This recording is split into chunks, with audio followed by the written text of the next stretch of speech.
Latvijas valstī 107 gadi. 107 izcils personības, 107 izcili cilvēki. Mums atbild un stāsta. Atbild uz jautājumu, ko tev nozīmē Latvijas valsts. Stāsta no sava pieredzes, zināšanu, profesionālitātes skatu punkta.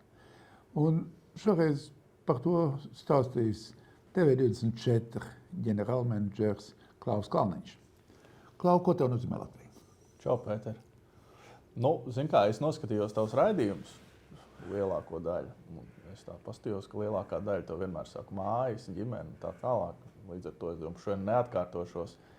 Bet es tev teikšu, ka tā ir kaut kāda vieta, kur tu esi starp savējiem. Un man tas vienmēr dzīvē ir bijis ļoti nozīmīgi, ka līdzīgi domājoši cilvēki tev ir apkārt ar līdzīgiem dzīves un pasaules uzskatiem. Līdz ar to Latvija man ir, cilvēki, draugi, viss, kas man ir apkārt. Okay. Bet jebkurā gadījumā, ko tev nozīmē kā nozīmīgs privātas televīzijas kompānijas ģenerālam menedžerim, ko tev nozīmē padarīt darbu, lai Latvijas iedzīvotājiem būtu labāka informācija, skaidrāk saprotam valsts un ārpolitika, drošība un daudz citu jautājumu. Tu jau redzi, kādā mēs laikmetā dzīvojam. Es domāju, ka informācijas laikmetā strādāt mēdījos pirmām kārtām ir liela drosme un liels izaicinājums, jo mēs arvien vairāk dzīvē saskaramies ar to, ka informācija ir tas process, ar kuru mēs veidojam visu sev apkārt. No otras puses, protams, tas ir ļoti dinamisks, interesants un savā ziņā arī ļoti atbildīgs darbs. Īpaši pēdējos gadus, kad mēs redzam, kad informatīvajā laukā parādās, ka tā vairs nav tikai informācijas lauks, kurā tu mēģini padarīt savu labāko darbu, bet mums ir ļoti jāpiedomā par to, ka mēs esam arī informatīvā kara apstākļos, un šāda veida izaicinājumi liek to savu darbu padarīt arvien precīzāk, arvien labāk un arvien atbildīgāk. Tas ir ļoti liels un atbildīgs process, darbs, kurā tu ikdienā sev velti. Tas, teiksim tā. Jūsu koncepcija un televīzijas darbība bieži vien ir saistīta ar ļoti dažādiem cilvēkiem, pretēji polarizētiem, ļoti dažādi viedokļi un ļoti dažādi politiski piedarība. Kādā veidā jūs noturiet stabilitāti, vidusceļu un skatienu uz nākotni?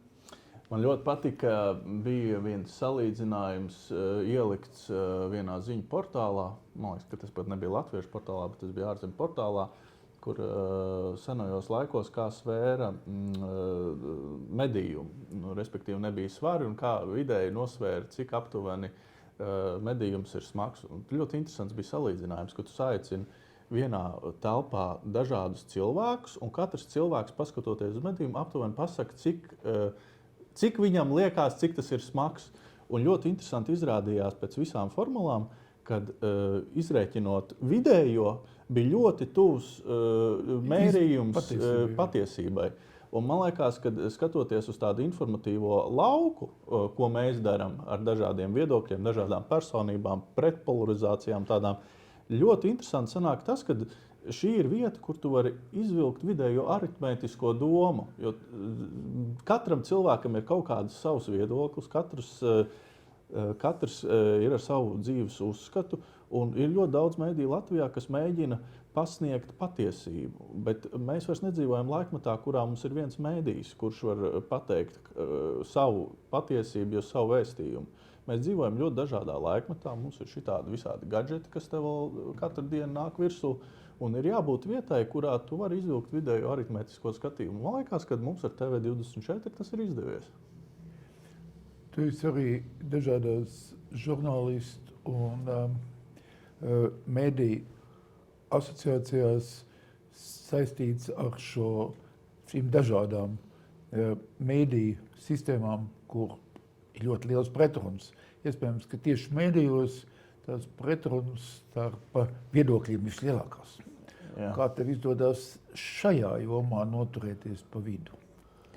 Nu, es tev teikšu tā, ka pēdējos gadus tiešām var redzēt, ka mediju institūcijās tiešām ir savstarpēji liels pretruns izveidojušās. Īpaši tas pat teiktu, ka ir kaut kādas pretrunas izveidojušās arī starp komerctirgu, sabiedrisko mediju tirgu. Bet kaut kādā veidā vienmēr ir ļoti svarīgi, kad runāt ar medijiem, kas ir vietējā kapitāla mediji un cilvēki, kas šeit veido biznesu un kur ir ilgstoši veidojuši biznesu mediju vidē. Un ir ļoti liela atšķirība, vai medijas pieder ārzemju kapitālam un vada šeit menedžeri. Tad ir pilnībā dažādāk dzīves skatījumi uz vietējo informatīvo telpu. Un kaut kā ir izveidojies tā, ka ļoti daudzās organizācijās principā šobrīd tādu darbību pretēji, kā tas bija iepriekš, pārņem tieši nacionālā kapitāla mediju vadītāji, īpašnieku, menedžeri. Un kaut kādā veidā veidojās tāds plašāks skatījums tieši uz informatīvo lauku, kas ir saistīts ar Latvijas interesēm. Jo pirms tam lielākā vai mazākā līdzsvarā ļoti daudz ārzemju kapitāla mediju menedžeri vadīja šīs organizācijas. Un tas savā ziņā devalvēja varbūt to nacionālo skatījumu.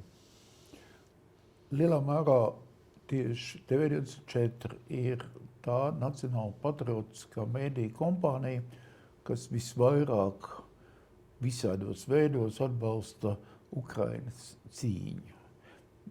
Gan praktiski, meklējot ziedojumus, vedot uz turieni, atbalstot grāmatas, ko izdod slaidiņš, visādi citādi piesaistot profesionālus militāristus. Un tā ir tā galvenais, tas piesaistes punkts Latvijas iedzīvotājiem saprast to patiesību par neizbēgamību, kas notiktu, ja Ukraina pēkšņi kapitulētu. Un kas notiktu, cik mums ir svarīgi atbalstīt Ukrainu. Tad es no tevis to skatpunktu, mēs arī paliksim savās vietās un aizsargāsim Ukrainu. Nē, pilnīgi noteikti. Pēc tam, ja mēs skatāmies uz tā mediju darbību pirms Ukrainas, mēs varējām runāt par Covid laiks, runāt par informatīvu, bet šobrīd īstenībā medijas ir vesela sastāvdaļa no, teiksim, hibrīda kara aizsardzības balstiem. Un mēs jau sen vairs nedzīvojam laikmetā, kurā mēs varam stāvēt malā un uz kaut ko viegli nostīties. Tādēļ arī mūsu televīzija ļoti aktīvi iesaistījās un no pirmās kārtas dienas pirmām kārtām informēja Latvijas sabiedrību. Tas ir viens no pamatu uzdevumiem, bet tas nākamais ir, kā mēs varam iesaistīties vairāk, kā mēs varam palīdzēt, kā mēs varam attīstīt kaut kādas lietas šeit Latvijā. Un mēs ar savu kolektīvu nonācām pie sprieduma, ka mēs varam darīt ļoti daudz. Pirmkārt, tās ir dažādi raidījumi, dažādas atbalsta ieceres, neskaitām droni ar Jānis Laidiņu aizsūtīt.